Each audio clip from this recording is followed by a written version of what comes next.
Bhuvaneshwari by के घर में एक रत्न, एक राष्ट्रीय सामाजिक के अग्रदूत ने जन्म लिया। बचपन में नरेंद्र, बाद में विवेकानंद कहते हैं। विवेकानंद, बाद में विवेकानंद पूरे दुनिया को संदेश दिया। ऐसे नरेंद्र नाम के बालक, पिताजी एंटोनिया फ्लाथ थे, माँ एक कुशल गृहिणी थी। बचपन में इनकी निर्भीकता इनके रग रग में भरी थी। मेरे बंधु, एक बार बच्चों ने कहा कि नरेंद्र उस पेड़ के पास मत जाना, वहां तो भूत रहता है।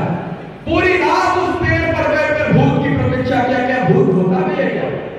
इतनी निर्भीकता बचपन से ही थी। बंधुओं, इनके मन में खोज चलता था, क्या ईश्वर है, क्या भगवान है? इस प्रश्न का उत्तर नहीं मिलता था। लोगों ने कहा कि आप चले जाइए, दक्षिणेश्वर के संत जो परमहंस रामकृष्ण जी हैं, वो आपको इस प्रश्न का उत्तर देंगे, जो मां काली के सच्चे उपासक हैं। गए, परमहंस रामकृष्ण जी के पास गए और रामकृष्ण जी ने इनको बताया, ईश्वर का इनको दर्शन कराया। वो कहानी लंबी है, मैं माननीय मुख्यमंत्री महोदय से सारी बातें सुनना चाहते हैं। सुन रहे, उनको दर्शन हुआ।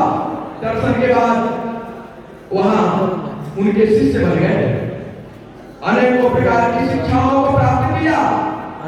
पिताजी गांव पर सूचना मिली कि पिताजी नहीं रहे, पिताजी दिवंगत हो गए। घर में गरीबी से भरपूर घर पूरा अस्त व्यस्त होने लगा। गुरुजी से कहा, गुरुदेव, माता और भाई और बहन भूखे रहते हैं, 9 भाई बहन के भूखे रहते हैं, मुझे कुछ मां काली से मंगा दीजिए ताकि हमारा घर चल सके। गुरुजी ने कहा, नरेंद्र, तुम जाओ, मां काली से जाकर मांग लो, जो चाहिए मां काली से जाकर मांग लो। स्वामी जी समाधि में बैठे और बैठकर मां काली का दर्शन मांगो। मां काली से मांगने तो गए थे कि मां काली मुझे रुपया दीजिए, पैसा दीजिए, धन दीजिए, वैभव दीजिए। लेकिन जब मां काली का दर्शन हुआ तो मां काली के दर्शन होते ही मां काली ने कहा, बताओ पुत्र क्या चाहिए?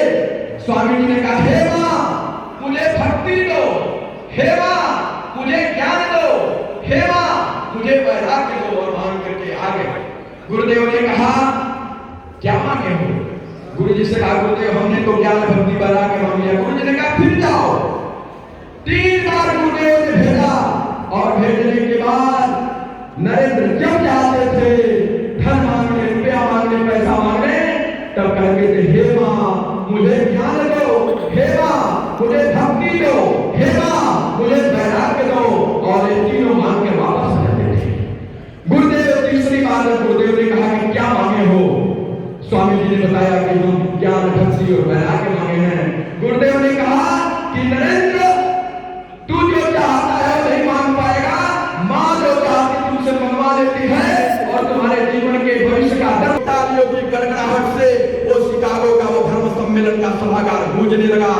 ऐसे नरेंद्र 25 वर्ष की अवस्था में बालकल वस्त्र पहन करके सन्यासी हो गए, संत हो गए और भारत माता के वैभव को घूम घूम कर पूरे दुनिया के अंदर में बताने लगे कि भारत क्या है।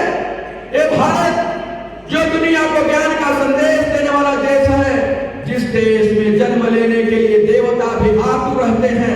इसलिए कहा जाता है, देव निर्मितम देशम यत्र भारतम प्रतिष्ठिते। इस देश का गुणगान पूरे दुनिया के अंदर में घूम करके भारत का दर्शन कराने का काम स्वामी विवेकानंद जी ने किया। और स्वामी विवेकानंद जी पूरे दुनिया में ज्ञान का संदेश देते रहे। अनेकों करोड़ों नौजवान उनकी प्रेरणा लेकर कार्य करते रहे। आगे चल करके अपनी अलग आयु में भी वह दिवंगत हो गए।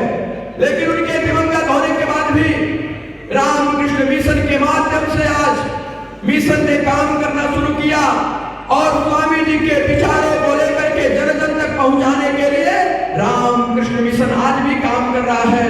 और सिर्फ रामकृष्ण मिशन ही काम नहीं कर रहा है, तो उससे बड़ा राष्ट्रीय स्वयंसेवक संघ के आद्य संघ चालक परम पूज्य डॉक्टर हेडगेवार जी ने जो शाखा रूपी तंत्र को अपने स्वयं सेवकों के निर्माण के लिए विकसित किया था, बंधुओं, उस स्वामी जी का बरोपासना केंद्र जो चलता था, उसी आधार पर व्यक्ति निर्माण की कार्यशाला राष्ट्रीय स्वयंसेवक संघ की कार्यकर्ताओं की शाखा चलती है।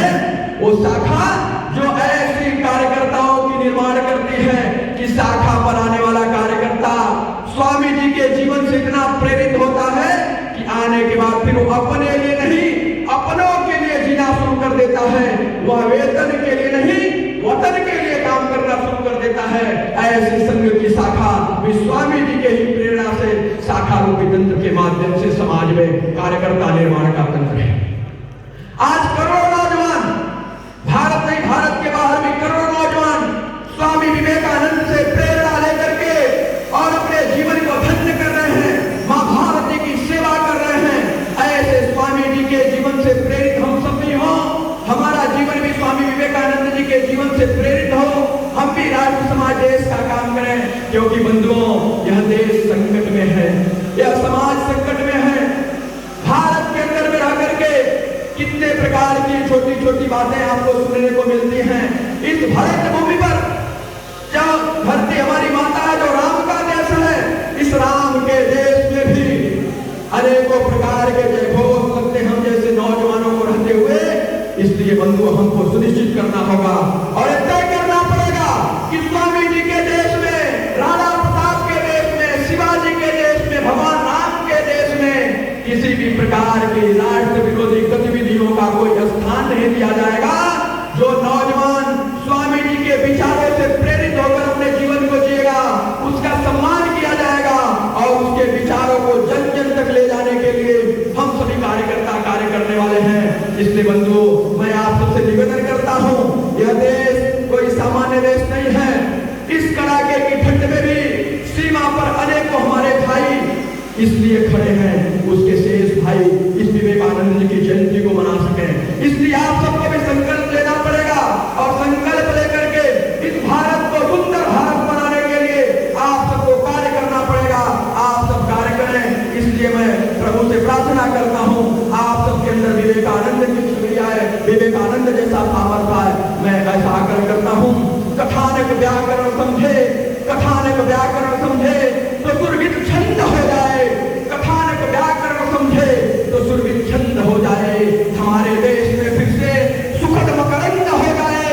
मेरी धरती मेरे ईश्वर, मेरे धरती मेरे ईश्वर, ये जनता चाहती तुझसे युवा पीढ़ी समझ करके विवेकानंद हो जाए, युवा पीढ़ी समझ करके विवेकानंद हो जाए।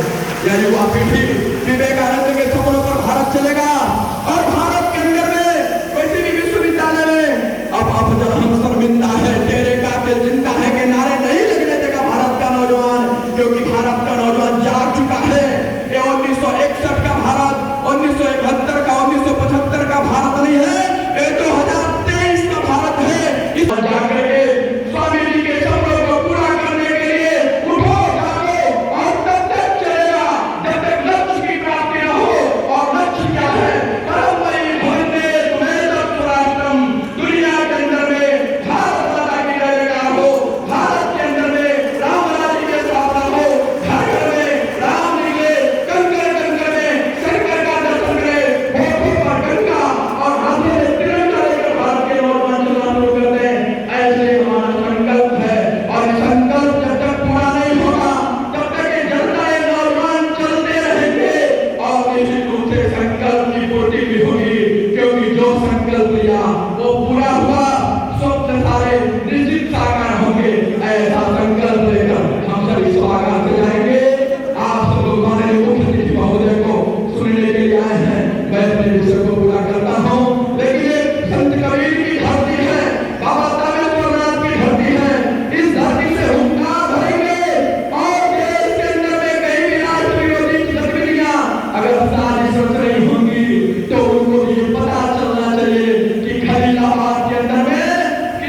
धन्यवाद।